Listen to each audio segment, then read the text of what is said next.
It's a beautiful early fall afternoon. We're at the Franklin First United Methodist Church's Giving Garden.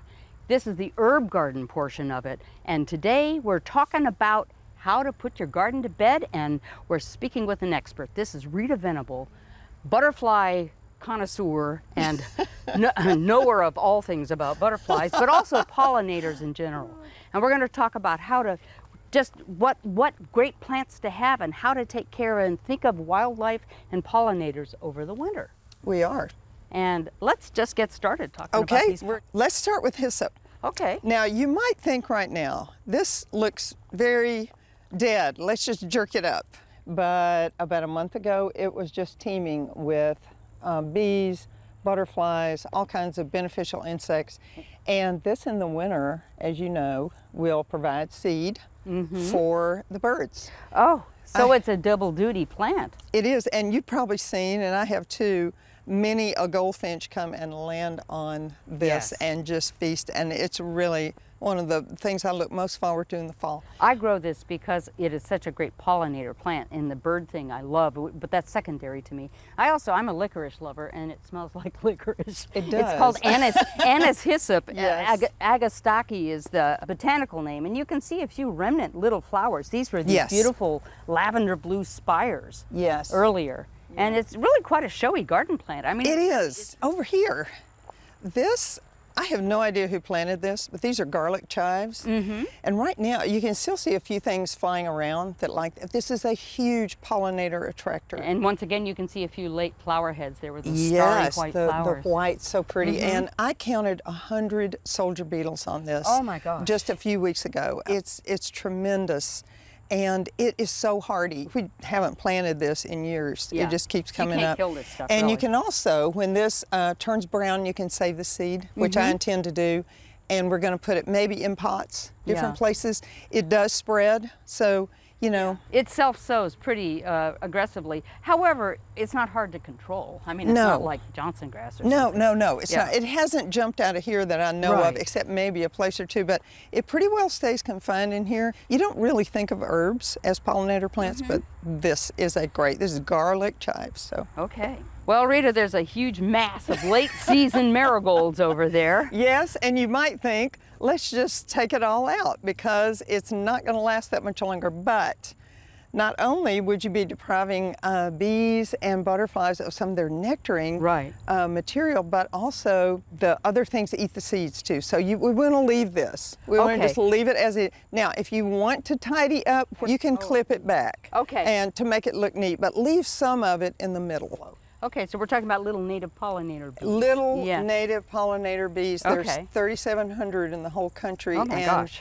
90% are solitary, 30% nest above ground. So we're talking about making habitat for that 30% right here in our garden cleanup. Everybody thinks about honeybees, but they don't realize how much work our native pollinators do. That's right. That's right. And how important it is for us to keep them, give them homes and keep them going.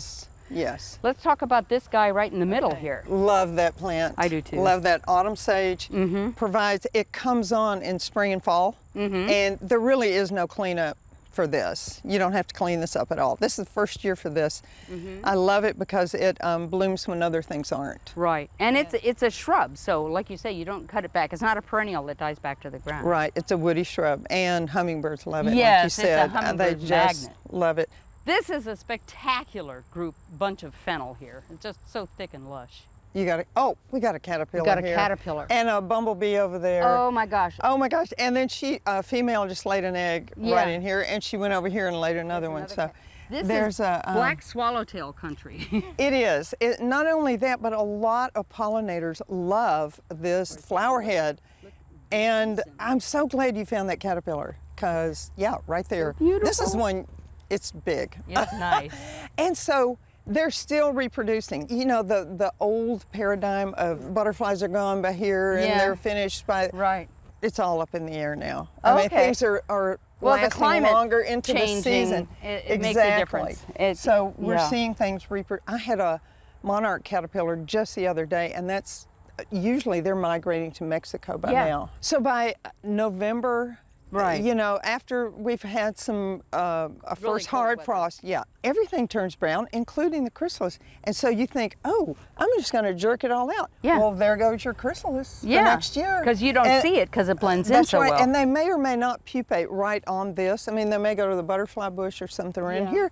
But But- the thing about leaving everything, even if you cut it, you leave the stems about this high for the bees. Right. And you leave this litter Down around the because you- base of the plant. because you don't know what's in You there. don't know. No, This is no, next year's butterflies. It is, Yeah. exactly. Yeah. That's it, exactly. That's So, that's lovely. Oh, Yeah. I'm so happy. Hi, guys. yeah, way to go. Yeah, little baby. Well, Rita, it's getting on in towards late September, and as can be expected, the zinnias are showing leaf spot and a little bit of botrytis down at the bottom, but they're still flowering their heads off. Yes, yes, and the bees and butterflies look at these a lot differently than we do. Yeah. Where we see bare legs, they see just flower tops and, oh, there's food here. Right. There's Right. still food here. And these will carry on through the fall up until frost or even after. So Okay. in cleaning this up though, so I don't know if you've read Doug Tallamy's I have. Bringing Nature Home, but he said with the 12-step program, you step back 12 feet, and if you can't see a problem with it, then you just get over it. So that's what we need to think about, as we need to look at things in terms of wildlife, and what we're planting these for are the, you know, that. So, Yeah, it's more anyway. than just a pretty backdrop to your personal life. Right, thank you, it- yeah. it- And do you save your seeds too? Oh, of course I do. I do too. So that's another reason to leave these up even after they're dead. Yeah. I do. I just cut their heads off, let them fall, and then you've got, right in the heads there. yes, perfect. Yep, there they are. Yep. Mm-hmm. Okay, let's talk about things that you should yank out. Yes, and we got some splaining to do here. Yes. So this is, as you noticed, it's an invasive nightshade. Yes. And in the spring, it has slowly covered this beautiful Oh, wild I hear it indigo, in here. Yeah. which was gorgeous this spring, and things nectared on it. It was wonderful. So this needs pulling out, but this needs a lot of work. This is Yeah. going to take a couple hours probably to get this whole thing cleaned up, but it's going to be worth it, because then in the spring we'll have our wild indigo back. And Right. not only that, it's a host plant, as you know, for Yes. wild indigo dusky wing, Yes, which we right. love. Special Great little nectaring butterfly. plant. Mhm. Yes, beautiful, and we want to have more. Okay, so we're looking at a plant that most people regard in the U.S. as a horrific weed, is here in Tennessee for sure, which is a pokeweed, also known as poke salad. Tell me, but you left it here. Well, yes, and because it's smaller, and as you and I talked about, you know, They can sometimes- get huge. Yeah. I've seen them 7 or 8 feet tall. Right. So a lot of people think this should be cleaned out just Yes. immediately, like, Yeah. okay, this is the first thing to go. Yeah. But number one, the birds love the berries. Yeah, they do. 2, it is a native plant, although it does grow aggressively. If you cut it back at some point after it's wilted and everything, you will have a new pokeweed in the spring. Yeah, they are perennial, and lots of moths, little moth critters like it, and birds love it, and pollinators visit the flowers. Yes, so it's a So, good plant. Yeah. Well, this is certainly a popular native plant. Yes, it is. Echinacea, purple coneflower. Most popular recommended plant for butterflies for the last 20 years, Wow. probably. Yeah, well, it is a butterfly Everywhere. magnet. There goes a little skipper that just Yep. landed on it. And this is obviously it's got a long bloom cycle because we've got flowers coming on, plus we've got ripe seed heads right behind it. Yes, yes. Echinacea means spiny, and you can see why these seed heads are so spiny. Yes. But so it's a wonderful pollinator magnet, butterflies in particular. And bees as well. Bees, okay. Bees love the pollen from purple coneflower. So, all the seeds gone. You can see this one's all done. It's all shed. It's everything. It's all flowered. We've had a hard frost. Everything's brownish black. These turn almost black when they Right. freeze. What do you do with this plant to overwinter it? Okay, I had this in my front yard. So I have cut mine back a little bit when I got these in the summer, Right. late summer. You're right. It depends on where it is as to what you would do, what I would recommend doing In a with it. more formal setting, you would. In a formal setting, Yeah. I would have cut deadheaded all summer, and then you would still have this coming Yes. on in the fall. and leave that to do its thing. Then Yeah. I would leave a few out there. Okay. In my backyard, however, or out here, Right. we can leave these up all winter for the birds, for the because they'll come snack on them at will. They'll come snack on them, and we'll allow that to happen. And then in the spring, we may cut them back, but probably leave a stem up. Once again, we're leaving that stem because it's hollow inside. Yes. And they like the little... Yes, and one very important thing about leaving these stems, and we've talked about several species, if it's over 3/4 of an inch, it's not helping the bees. In diameter? Yes. So you're talking about only You're little talking narrow about ones. less than 3/4 of an inch. interesting. So you don't want a great big, like this The stem sunflowers, yeah. is not necessarily going to help the Okay. pollinators. This is Joe Pieweed. Uh-huh. This was recommended by Heather Home. Okay. If you do not want the stems up in your yard all winter. Standing in your yard. Standing in your yard. You Yeah. make a teepee, which I did. I cut all of these off of the Joe Pie about like that. Okay, so that's what's left, and yes, this is the tops. and very quickly in the spring, those will be covered over by new growth Right. because it's perennial. But you can also take this, and I have seen things go in these little holes. Okay. Little bees going in there, and they will make nests in there.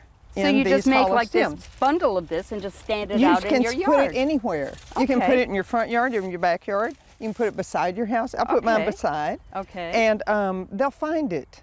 And I moved it even a time or two. And you can see, you know, the little hollow Yeah. stems right there and how small they are. Oh, I see, yes. Because we want to provide for those little bitty bees. There are specialist bees. We don't even know what they do, Marty. Yeah, we're just learning about We're this just stuff. learning about Yeah. all these associations. And I thought I had the butterflies down pat, like all the host bands, all the things they nectar on. I was like, yes, but now here come the bees. Yeah. So, And yeah, it's butterflies all- are only a little yes, bit of it. and there are these specialist bees, and it's like, oh, they only pollinate this, or some are generalists. Yeah. And so we don't really, and until we know more about all this, we just need to provide for everybody and Yes. just let them have at it. So And you mentioned butterflies, and I introduced you as the butterfly maven, which you are, and I want to just tell you that I have your butterfly book, and it is wonderful. I'm honored that you have the book and that you like it. Oh, So I that's bought great. it for friends.